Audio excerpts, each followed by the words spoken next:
as musicians, as artists, we go to this creative sanctuary and we have this pulpit in which we have this audience and we have these 12 notes. That's our vocabulary, that's it. And whatever raw emotion or thing we're feeling at that time, we had those 12 notes to make our point and, convey a message. And what I think is interesting is that we have thousands of words in the English language, millions of words when you do it collectively, and yet somehow music says more than, all those words.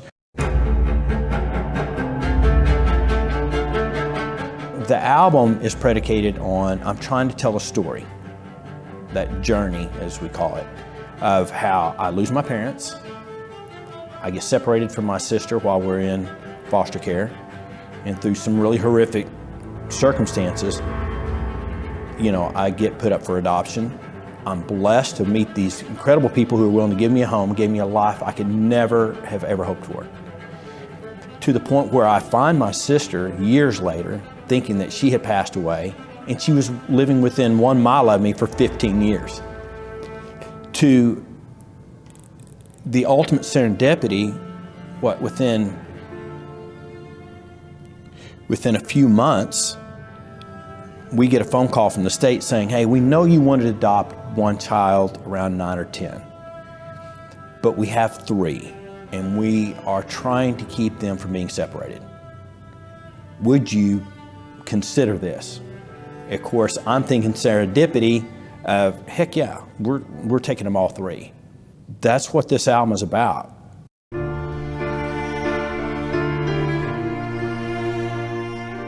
You've had all these hits. You've sold out a show at Carnegie. You've had amazing albums. Why do you hold this album above the others? Because this album has purpose. I talk about sometimes in my show, you have to have vision and purpose and they have to intersect. If they don't intersect, it's a waste of your time. And so that's what is significantly different. The others are vision, this is purpose.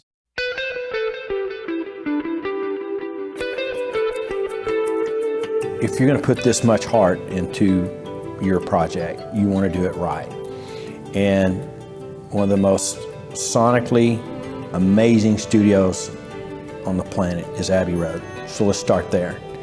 And now let's talk about the London Symphony, one of the finest symphonies ever. And then you decide, how do we make this even better?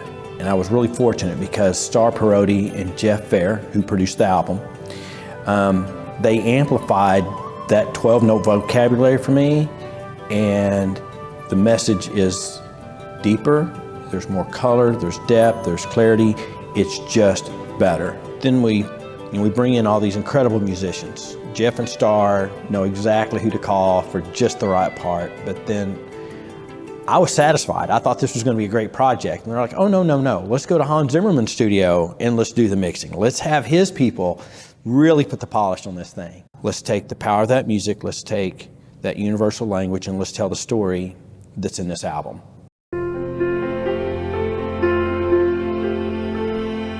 When you hear St. Christopher's Journey, it starts out somber. Obviously, that's how life started. But as the music progresses, I encourage you to go back and listen. I promise you, you're going to decide, do I want to feel the love? Do I want to feel the euphoria? You'll hear the triumph. You'll hear all these emotions. And that's what I like about what I do with music, is you can pick your emotion throughout the song.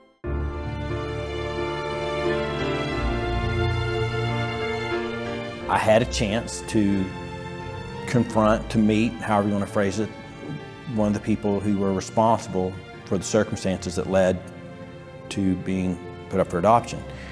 And instead of them apologizing or giving me any explanation, they just rambled with a lot of excuses, talked about themselves, but not one apology. So when you listen to the song, you can hear, again, that somber tone, but you can almost hear this, really, that's all you have to say to me. That's what we're going to do with this conversation. So you can hear a little bit of anger in parts of it, but again, I always layer the anger with triumph.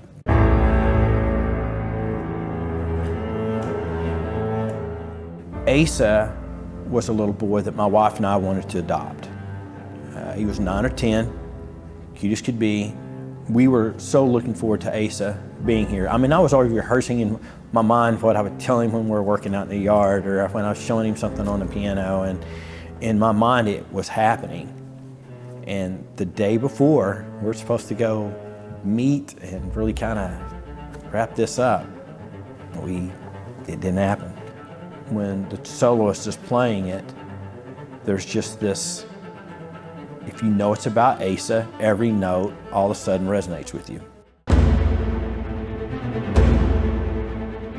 The weekend before we adopted, we were having dinner at a 5-star restaurant. Really nice wine, etc. And watching a date night movie. To the next weekend, I had a kiddo sitting in my lap throwing popcorn in my face, and we're watching SpongeBob. The dynamic of our life has flipped 180. And so that is the moment of storm. Kids, fingerprints, having to share my food, I'm a neat freak, and it is a storm. I just don't think there's a song more appropriate to define my kids in the heat of the day. My song minces no words. It is the storm. It is 3 little kiddos, 3 little miracles, and the chaos they bring to our home since that day.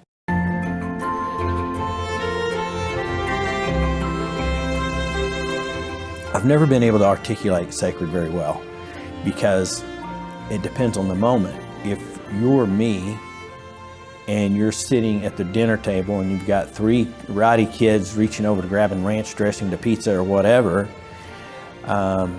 you live for those moments and you don't know it. So kids yelling and screaming over the dinner table could be that sacred moment, you don't know it.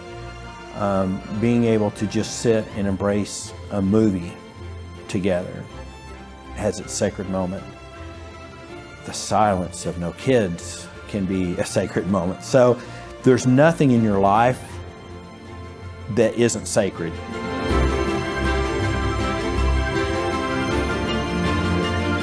I think the most hidden gem in this entire project, which brings the quality, which comes back to who's helping me navigate the storm, what's truly sacred, how you find success. There's this common denominator, and it's my wife. You're not going to find success without your partner in crime, that constant source of support and words of affirmation, and someone telling you, you can do this, I'm here for you, the late nights, the long hours.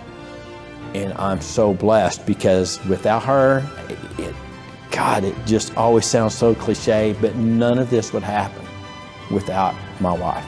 Melissa is my true 7. I don't know what else to tell you.